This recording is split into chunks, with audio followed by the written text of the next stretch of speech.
자, 균형점의 이동 한번 보겠습니다. 자, 41페이지에 자, 이 균형점의 이동을 보면은 아까 여러분 배웠던 거 한번 그림 하나 그려볼까요?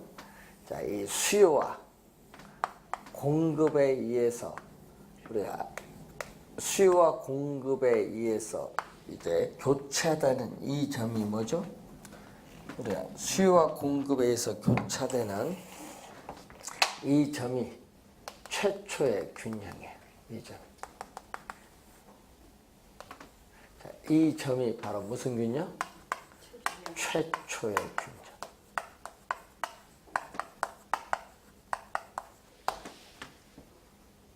자, 최초의 균형 상태 그려놨습니다. 이 균형점이 이동을 한다 이 말입니다. 그럼 어떻게 이동할까요? 우리 여러분이 저번 주 마지막 3교시에서 배우셨던 수요의 변화 배우셨어요. 수요의 변화. 저번 주 마지막 배우셨던, 그리고 오늘 배우셨던 1교시 배우셨던 또 뭐가 있죠? 공급의 변화가 있어요. 그러면 수요의 변화와 공급의 변화를 가져오는 요인. 그럼 수요 변화 요인 대표적인 거 몇 가지 얘기하면은 뭐 소득이라든지 인구라든지 소비자의 선호라든지 이런 게 있죠. 그럼 공급은 대표적으로 뭐 있어요? 기술이라든지 건축 자재의 가격이라든지 생산 요소의 가격. 그게 대표적이잖아요. 그러면 수요 변화는 수요 곡선 뭐가 이동한다? 자체가 이동을 하고, 공급의 변화는 공급 곡선 자체가 이동을 해요. 자, 여기에 무슨 변화? 수요 변화, 공급 변화를 말하고, 자, 이것은 뭐죠? 우리는 수요 곡선, 공급 곡선 자체가 이렇게 이동을 해요. 그러니까 여러분 시험 문제를 보면요, 지문에 요건지 빨리 확인해야 돼요. 그럼 예를 들어서 소비자의 소득이 증가함에 따라 수요 곡선이 우측으로 이동했다고 하자. 그럼 바로 뭐냐? 수요의 증가지. 그럼 수요의 증가는 수요 곡선 자체가 뭐 오른쪽으로 이동한다. 그렇게 하면 돼요. 그러면 이렇게 되면은 최초의 균형, 이 최초의 균형과 이 새로운 균형이 나오는데 이걸 서로 비교를 해야 돼요. 비교. 예. 최초의 균형과 새로운 균형을 비교한다.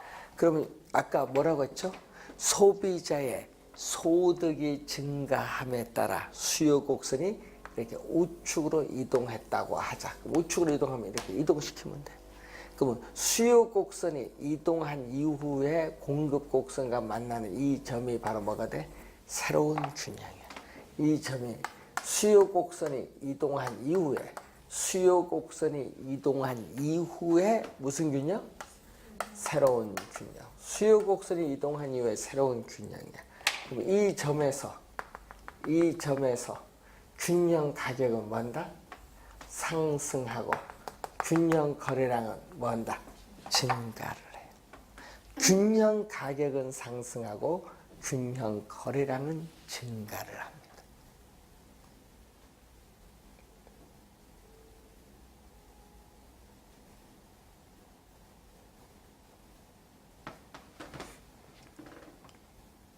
그게 결론.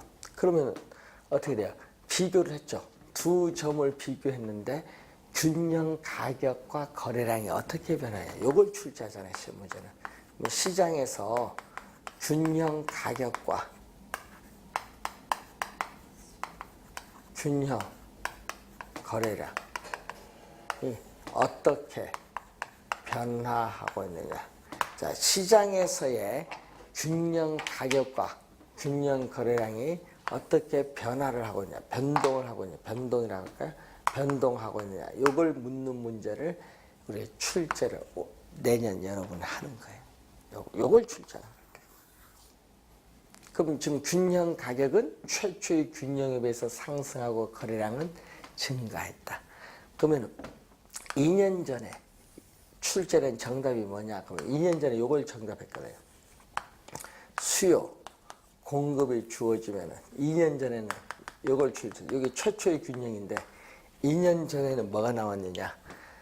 수요가 감소하면 어떻게 돼? 수요가 감소하면 수요 곡선이 왼쪽으로 이동하죠. 수요 곡선이 왼쪽으로 이동했을 때 이 점이 새로운 균형이죠. 새로운 균형에서 가격은 하락하고 거래량은 감소한데 시험 문제는 균형 가격은 상승하고 균형 거래량은 감소한다 출제했어요. 틀렸죠? 균형 가격이 하락하잖아요. 상승해라. 그게 2년 전 정답이었어요. 그러니까 기본적인 걸 물어요. 그래서 항상 요걸인데 문제는 여러분 그래서 41페이지와 42페이지 나오는 내용을 요걸 암기하면 안 돼요. 그 암기하는 게 아니라 그래프를 그려보면 돼. 그러니까 문제 지문에 수요의 변화냐 공급 변화냐 나오거든요. 그걸 보고 곡선을 이동시켜서 생각하면 되는데 문제는 이거 암기하는 게 아닙니다. 저희들도 암기 못합니다. 예? 그래서 암기하는 내용이 아니라는 걸 염두에 두시고 항상 요 원리에 따라 푸시면 돼요. 이걸 매년 출제하는 거예요. 시험 문제. 그래서 여러분 수요가 관련해서 이 내용을 이제 항상 염두에 좀 두시면서 공부하시면 되겠습니다. 자, 그러면 이제 경기 변동을 할까요? 43페이지예요. 자, 경기라는 것은 경제의 활동 상태를 경기라고 하는데 이 경기는 이 경제 활동 상태가 시간이 경과함에 따라 좋을 수도 있고 나쁠 수도 있는데 그래서 경기가 시간에 따라 변동하기 때문에 경기 변동이라고 하죠. 자, 그러면은 이 부동산 경기 변동을 측정하는 지표가 어떻게 나왔냐? 자, 부동산 경기 변동을 측정하는 지표를 보면요. 부동산 경기는 건축 경기라고 불릴 만큼 우리가 건축량에 많은 우리가 영향을 받아요. 자, 건축량 측정 지표 중에 자, 근데 이 건축량도 우리 건축 허가량 있죠. 자, 여러분이 구청에 또는 시청에 건축 허가 신청을 하는데 이때 신축이냐 증축이냐 이 신축 또는 증축의 허가 면적을 가지고 판단을 하면 돼요. 그래서 건축 허가량을 알면은 앞으로 미래 건축 경기가 어떻게 변동할 것인가를 예측할 수 있기 때문에 중요한 지표가 돼요. 자, 건축 허가량도 있고 건축에 대한 또 뭐도 있다? 착공량. 건축 착공량이라는 건 뭐죠? 우리는 허가를 받으면 또 구청이나 시청에 건축 착공 신고를 해야 되거든요. 그래서 이 두 가지는 자료 수집이 용이하기 때문에 많이 활용하는 지표. 자, 그리고 거래량이 있어요. 이 거래량도 주택 거래량을 일반적으로 의미하는데 주택 거래량이 일반적으로 많으면 호경기, 주택 거래량이 일반적으로 적으면 불경기라고 보는데 그럼 거래량이 많은지 적은지를 어떻게 알 수 있느냐 하면은 여러분 등기소 가면 돼요. 등기소 가면은 뭐를 보고 등기해야 되거든요. 거래하면은. 그래 내 건이니까. 등기 신청 건수를 보면 돼. 부동산 등기 신청 건수, 등기 실적을 보든지 아니면 부동산을 취득하면 세금을 내야 돼. 뭐를? 취득세. 네. 취득세. 뭐를? 납부 실적을 거래량. 취득세, 납부 실적을 보든지. 자, 그리고 또 부동산 가격이 있거든요. 자, 실제 건축량의 생산과는 무관하다. 단지 부동산 가격이 오른다고 해서 부동산 경기가 좋다고 말하는 것은 틀린 개념입니다. 왜냐? 부동산 가격이 올라도 시장에 미분양이 많아질 수도 있거든요. 그래서 항상 부동산 가격, 예를 들어서 부동산 투기에 의해서 일시적으로 부동산 가격이 오를 수도 있기 때문에 건축량 생산과 관계없이 단지 가격만 오른다고 해서 부동산 경기가 좋다라고 말하는 것은 잘못된 개념이라는 거. 그래서 하나의 지표만 갖고 판단하면 안 돼요. 그래서 부동산 경기를 판단할 때는 건축량, 거래량, 부동산 가격 등 여러 지표를 종합적으로 고려해서 판단하는 것이 바람직하다는 그러한 내용입니다. 자, 44페이지로 오시면은 부동산 경기 변동의 특징이 나오죠.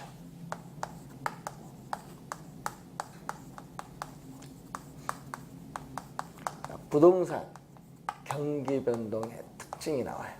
자, 부동산 경기 변동의 특징은 항상 일반 경기 변동을 잘 봐야 됩니다. 일반 경기 변동과의 뭐를 고려를 해야 된다? 차이점. 일반 경기 변동과의 차이점을 고려해서 우리가 판단을 많이 해야 돼요. 자, 그러면 부동산 경기 변동에 있어서 여러분이 이렇게 가거든요. 부동산 경기가. 자, 여러분 그림을 보면요. 이게 경기 추세선이거든요. 자, 이게 계속 이렇게 되풀이를 해서 이렇게 반복이 돼요. 그럼 이게 어떻게 꼭대기야. 경기가 가장 좋은 점. 이 점을 우리는 정점이라고 해요. 피크. 산의 정상이라는 얘기죠. 이 점은 뭐죠? 이 점은 우리가 저점. 경기의 바닥. 계곡이야. 트라우. 그럼 이 정점과 이 저점 사이의 이 길이를 우리 뭐라고 하냐? 경기 변동의 진폭이란 말이에요. 진폭. 경기 변동의 진폭. 자, 그러면은 이 정점을 통해서 올라가는 국면은 무슨 국면? 호경기. 일반 경기의 호경기, 호황 국면이라고 해요. 호경기, 호황 국면. 정상을 통해서 내려오는 국면은 무슨 국면? 후퇴 국면. 바닥, 저점을 통해 내려가는 국면은 무슨 국면? 불경기, 불경기, 불황의 국면.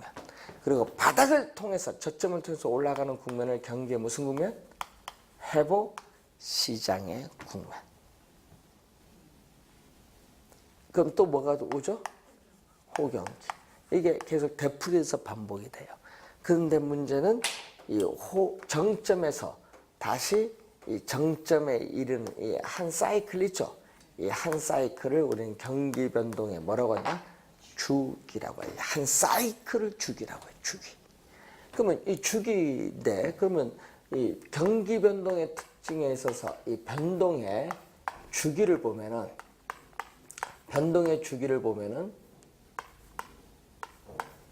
부동산 경기 변동은 약 17년에서 18년을 봐요.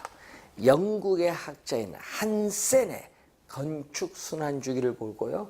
일반 경기 변동의 주기는 기업의 설비 투자의 변동이 원인이 돼서 나타나는 이 주굴라 파동인데 약 8년에서 10년 정도로 봐요. 따라서 부동산 경기 변동의 주기는 일반 경기 변동의 주기에 비해서 약 몇 배? 2배 정도 길게 나타난다. 자, 부동산 경기 변동의 주기는 일반 경기 변동 주기에 비해서 약 몇 배? 2배 정도 길게 나타난다. 자, 작년의 정답이 여기서 물었죠? 작년 시험에 변동의 진폭. 자, 변동의 진폭을 보면 이 얘기거든요. 자, 이런 형태에서 일반 경기는 정점과 저점 사이의 이 길이가 일반 경기 변동의 진폭이에요. 그럼 부동산 경기는 어떻게 돼? 네? 호경기에 가격 상승폭이 크기 때문에 일반 경기보다 정점은 더 높고, 불경기는 일반 경기보다 저점이 더 이렇게 깊게 나타나요. 따라서 부동산 경기 변동의 진폭, 이 부동산 경기 변동의 진폭은 일반 경기 변동의 진폭보다 크게 나타난다. 이걸 작년 정답. 작년은 작다로 출제했어요. 이유는 뭐죠? 이유는 부동산 경기 변동이 일반 경기 변동에 대응하여 우리 민감하게 작용하지 못하기 때문에 그래요. 왜냐? 착공에서 완공에 이르기까지 시간이 오래 걸려요. 공급에 뭐가 있다? 시차. 그래서 변동의 진폭. 그걸 또 우리가 확인을 해봐야 되겠고, 그럼 변동의 대칭성은 어떻게 돼요? 자, 이런 변동의 대칭성을 보면 이 얘기죠. 자, 변동의 대칭성을 보면 바닥을 통해서 이런 형태로 갑니다. 이게 바닥을 통해서 올라가는 여기 뭐죠? 회복시장의 국면은 서서히 회복시장은 서서히 느리게 진행되고 정상을 통해 내려오는 후퇴시장은 빠르게 진행이 되기 때문에 이 점선을 통해서 이쪽이 경사가 급하고 좌우 비대칭 구조. 그래서 여기는 부동산 가격이 상승하는 경기의 확장, 팽창 국면이고 여기서는 가격이 하락을 하는 경기의 수축 국면 또는 위축 국면이라고 해요. 수축, 위축 국면.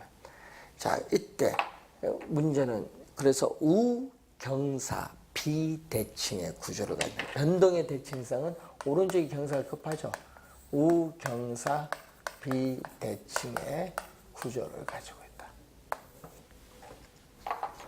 회복시장은 느리게 진행되고 후퇴시장은 빠르게 진행되기 때문에 점선 요걸 통해서 우경사 좌우 비대칭 구조를 가지고 있다.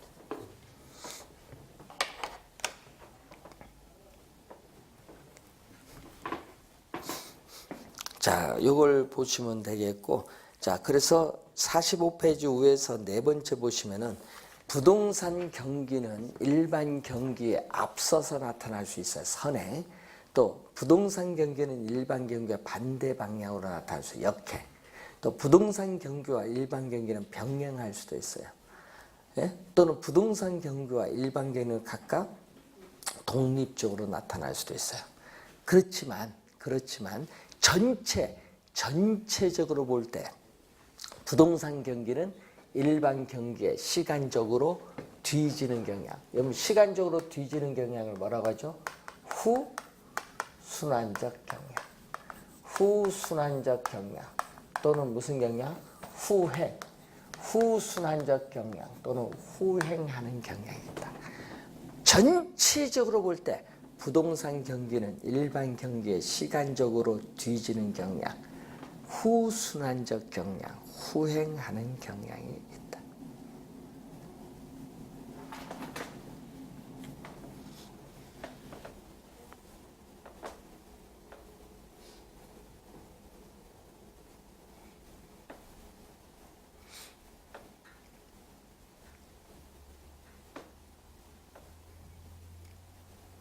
자, 그리고 부동산 경기는 이 변동을 무슨 변동인지 아세요? 이 변동을 이렇게 여러분 여기 지금 그림 보세요. 이거 대풀에서 이렇게 계속 반복되잖아요. 이것을 순환적인 경기 변동. 순환적인 경기 변동은 몇 개의 국면이 반복이 되고 있어요. 하나, 회복 시장. 일반 경기에 호경기에 해당하는 부동산 경기는 상향 시장. 후퇴. 일반 경기에 불경기에 해당하는 부동산 경기는 하향 시장. 이 네 개의 시장이 이렇게 되풀이 돼서 반복됐어요. 몇 개의 국면? 네 개의 순환 국면을 가지고 있습니다. 자, 네 개의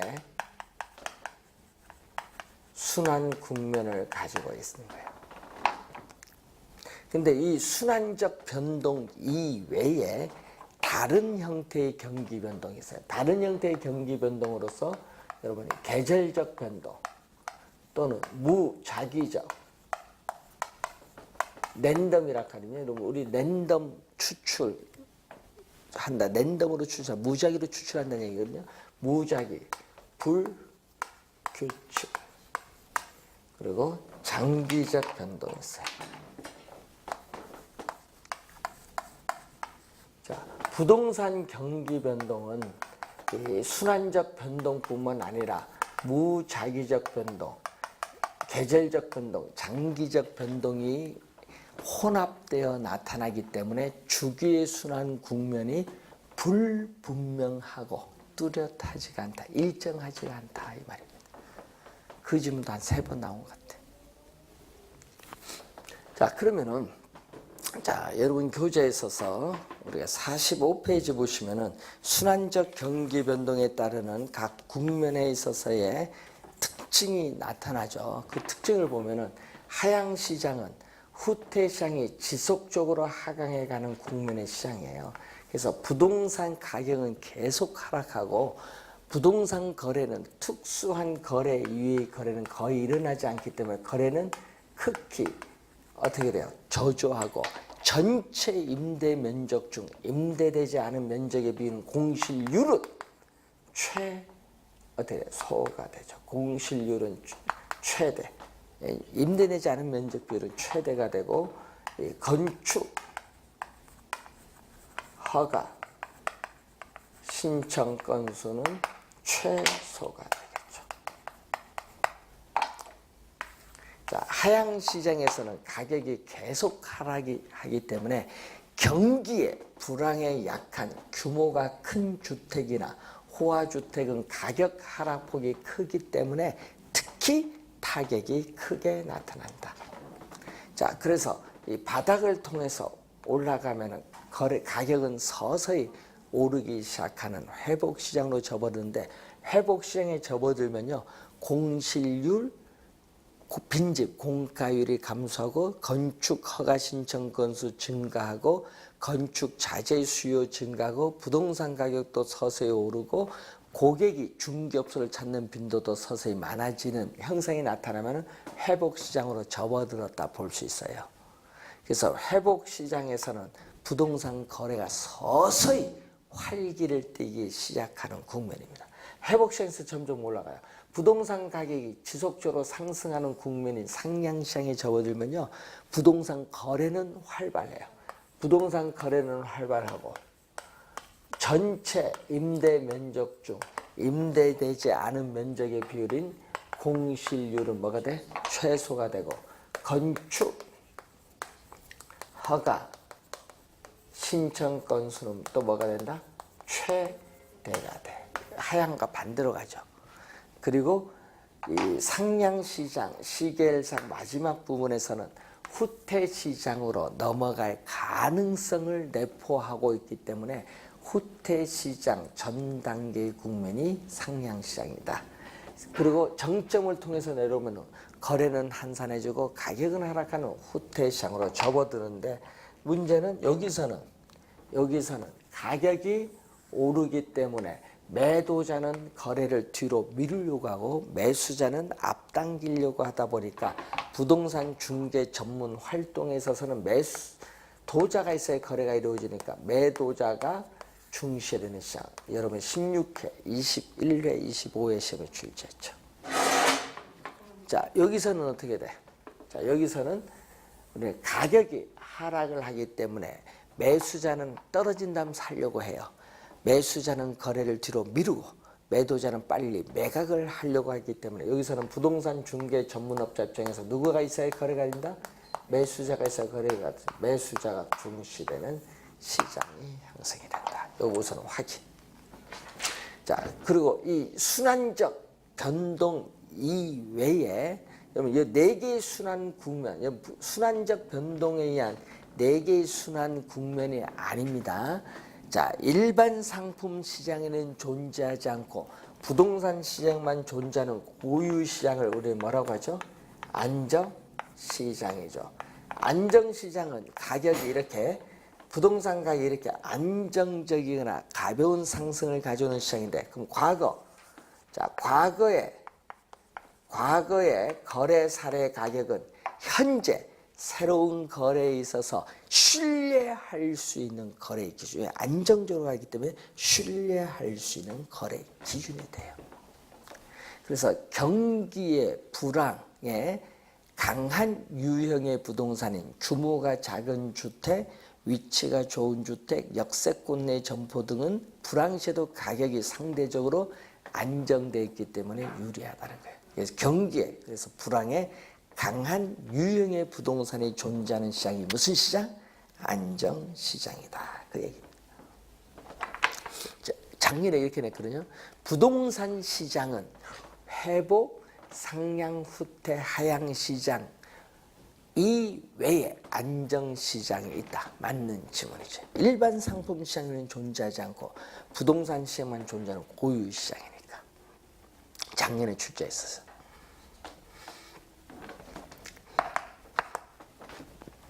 자, 순환적 변동 이외에 다른 형태의 경기 변동에서 요 두 개, 작년에 또 출제했는데 요 두 개가 많이 나오죠.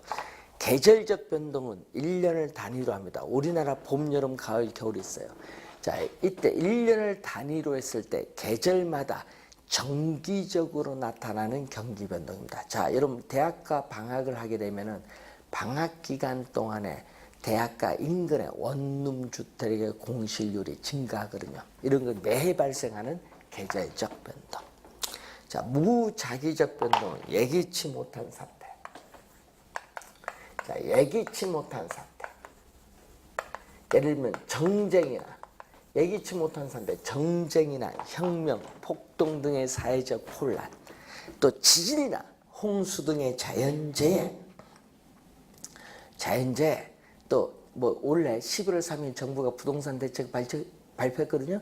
이러한 정부의 급격한 부동산 정책의 변화 등으로 인해서 비순환적인, 비주기적인 경기 변동을 무작위적, 불규칙 변동이라고 합니다.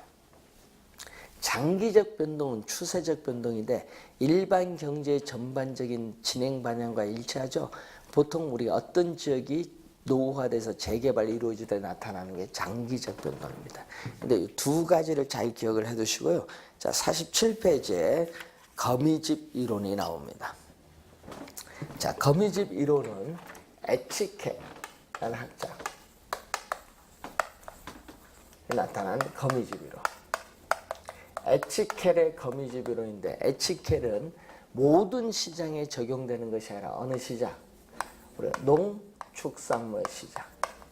모든 시장에 적용되는 것이 아니라 농축산물 시장이라든지 농축산물 시장, 그리고 또 어느 시장? 건축물 시장. 모든 시장에 적용되는 것이 아니라 농축산물 시장이나 건축물 시장에 적용됩니다. 그러면 농축산물 시장이나 건축물 시장에서 중요한 점은 생산기간이 오래 걸린다. 이게 포인트. 생산기간이 오래 걸려요. 장기. 생산기간이 장기간 소요되는 농축산물 시장이나 건축물 시장이 적용되는데 여러분 우리 가끔 있죠. 배추, 무, 양파, 고추를 보면 한 해는 폭등, 그 다음에 폭락, 폭등이 주기적으로 반복되잖아요. 이게 거미집 이론이에요. 그래서 불균형은 뭐죠? 자, 여러분 아까 균형은 뭐라고 배웠어요? 균형은 수요량과 공급량이 같으면 균형. 그럼 수요량과 공급량이 같지 않으면 불균형. 그럼 이 불균형 상태가 뭘로? 이 균형 상태로 조정을 해야 돼. 이 불균형 상태가 이 수요량과 공급량이 같은 균형 상태로 조정되는 과정을 시간이 경과함에 따라 어떻게 변하냐. 여러분 시간이 경과함에 따라 어떻게 변동하는가 분석하는 것을 동태는 움직일 동이거든요. 시간이 변화함에 따라 우리는 어떻게 변동하고 있는가를 파악하는 겁니다. 시간을 고려하는 것은 동태적 분석. 자, 그래서 가정이 있거든요. 가정은 2016년도의 수요량, 2016년도의 수요량은 2016년도의 가격에 의해서 영향을 받는다. 즉 금기의 수요량은 금기의 가격에 영향을 받고 2016년도의 공급량은 2015년도의 가격에 영향을 받는다. 금기의 공급량은 전기의 가격에 영향을 받아요. 이 말은 바로 뭐가 있기 때문에 공급에 뭐가 있기 때문에 시차가 있기 때문에 그래. 그래서 여러분이 시장에서 주기적으로 가격의 폭등 폭락이 반복되는 것은 수요와 공급 사이에 뭐가 있다? 시차, 시간적 갭, 시차가 존재하고 있기 때문에 그래. 그래서 여러분이 그림을 하나 그려보면은 그림을 그려보면 수요 곡선이 이렇게 그릴게요. 수요 곡선이 완만하고 공급 곡선이 급해요. 자, 이렇게 주어졌을 때 수요 공급이 만나는 점이 무슨 상태? 수요와 공급이 만나는 점, 이 점이 무슨 상태? 균형 상태. 이 점이 균형. 그럼 이 점은 무슨 상태? 이 점은 불균형. 그럼 이 불균형이 이렇게 화살표고 시간을 변동을 얘기하는 거예요. 시간이 경과함에 따라 점점 뭘로? 이렇게 균형으로 접근해 들어가죠. 이 모양이 꼭 거미가 밖에서 거미줄 치는 처럼 집을 짓는 것과 비슷하다고 해서 거미집 이론이라는 명칭이 붙었어요. 이런 상태를 우리 뭐라고 한다? 그림 이런 상태를 안정적인 균형이 무슨 상태? 수렴형. 자, 수렴형이다. 야, 수렴형은 무슨 상태? 안정적인 균형이다. 안정적. 세 가지 있거든요. 그 뭐 나중에 우리 기본서 교재서 나와서 배우는데 뭐 수렴형, 발산형, 그리고 순환형 세 가지인데 여러분 올해 시험에 출제했거든요. 그래서 저 수렴형 형태 하나 본 거예요. 거미집 이론 설명하려고. 자, 그것을 한번 보시면 되겠고요. 자, 49페이지 오시면은 부동산 시장이 나옵니다. 자, 이 부동산 시장은 부동산에 대한 수요와 공급에 의해서 가격이 결정되는 장소가 부동산 시장인데 이 토지의 특성에 따라 일반 상품 시장과는 다른 부동산 시장의 특성이 나타나죠. 자, 토지 특성, 여러분 배운 것 중에 부동성 있죠. 이 부동성에 의해서 이 공간적 작용 범위가 일정한 지역에 한정되는 경향이 있는 국지적인 시장을 형성합니다. 전국적 시장이 아니라 국지적. 어떤 일정한 공간에 국한되는 국지적 시장을 형성하고 또 부동성에 의해서 토지 이용에서의 외부 효과, 외부성이 나타나죠. 자, 토지는 위치가 고정되어 있기 때문에 토지를 둘러싼 외부 환경 조건의 변화에 따라 토지 가격이 오를 수도 있고 내릴 수도 있는 외부 효과가 발생합니다.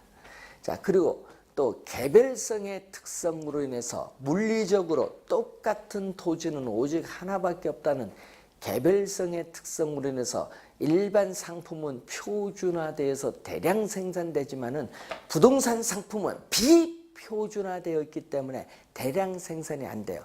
그래서 공장에서 도매상, 소매상을 거쳐서 최종 소비자에 이르기까지의 중간에 유통기구가 존재하지 않습니다. 그래서 부동산 시장은 비조직화되어 있다는 것. 개별성의 특성에 따라. 또 개별성의 특성에 따라 거래의 은밀성이 나타나죠. 정보의 비공개성. 자, 부동산으로부터 벌어들이는 소득은 불로소득이라는 부정적 인식도 강하고 그리고 자금 출처에 대한 세무당국의 조사도 있기 때문에 부동산 거래 내용의 사실을 공개하기를 꺼려하기 때문에 정보 수집이 곤란하고 또 정보를 획득하는 데 비용이 발생을 하죠. 2년 전에 또 출제했었죠. 자, 그리고 또 일반 상품과는 달리 부동산은 가격이 비싸요. 이 고가의 상품으로 인해서 부동산 시장에 진입하는 수요자와 공급자의 수를 상대적으로 제한합니다. 즉 높은 부동산 가격을 지불할 수 있는 능력을 가진 사람만이 시장에 참여하기 때문에 다수가 아닙니다. 소수의 구매자와 판매자가 존재해요. 또 가격이 비싸니까 여러분 저축을 통해서 부동산 사기는 어려워요. 일정한 자금은 금융기관은 뭘 받아야 된다? 융자를 받아야 돼. 그래서 자금의 유용성과 깊은 관련을 맺고 있어요. 특히 금리의 영향을 많이 받겠죠. 자금의 조달은. 자, 그리고 매매 기간의 장기성이 나타나죠. 자, 여러분 매수자 입장에서는 가격이 비싸니까 구매 자금 모으는데 시간이 오래 걸리고 매도자 입장에서는 부동산을 원하는 가격으로 처분해서 현금화하는 데 걸리는 시간을 황금성이라고 해요. 그래서 부동산은 황금성 면에서 곤란해요. 그렇기 때문에 단기간에 거래가 이루어지기는 어렵다. 매매 기간에 장기성이 나타나고 또 부동산은 위치가 고정되어 있기 때문에 중앙정부나 지방자치단체의 각종 법적, 제도적 제한이 많아요. 규제가 많으니까 수요 공급 조절이 어렵기 때문에 가격에 왜곡이 발생할 수도 있다. 뭐 그런 내용이 우리가 부동산 시장의 특성이 이제 나오고 있습니다. 자, 50페이지 보시면은 부동산 시장의 기능이 나오는데, 자, 여러분 수요와 공급에서 가격이 결정되면 부증성의 특성에서 토지는 한정됐기 때문에 가격에 따라 수요자에게 자원이 배분되는 기능이 있고, 또 자본주의 체제에서 중요한 시장의 기능은 교환의 기능이죠. 현금과 부동산에 있어서의 경기 침체 시 맞교환, 뭐 이런 교환의 기능이 있고, 또 매도자, 매수자, 투자자, 건설업체, 개발업체에게 부동산에 관한 유용성 있는 정보를 제공하는 기능이 있죠. 자, 여러분 부동산 가격이 얼마? 자, 부동산 가격이 한번 보시면은 부동산 가격이 매도자가 처음 불러본 게 5억이다. 매수자가 처음 불러본 게 얼마? 3억이다. 요거는 처음 불러본 가격 호가가 가격 차이가 너무 커요. 2억. 거래가 이루어지지 않죠. 그래서 공인중개사가 개입해서 정보를 제공하면은 매도자의 가격, 처음 불러본 호가는 가격이 점점 파괴돼서 점점 수정이 돼요.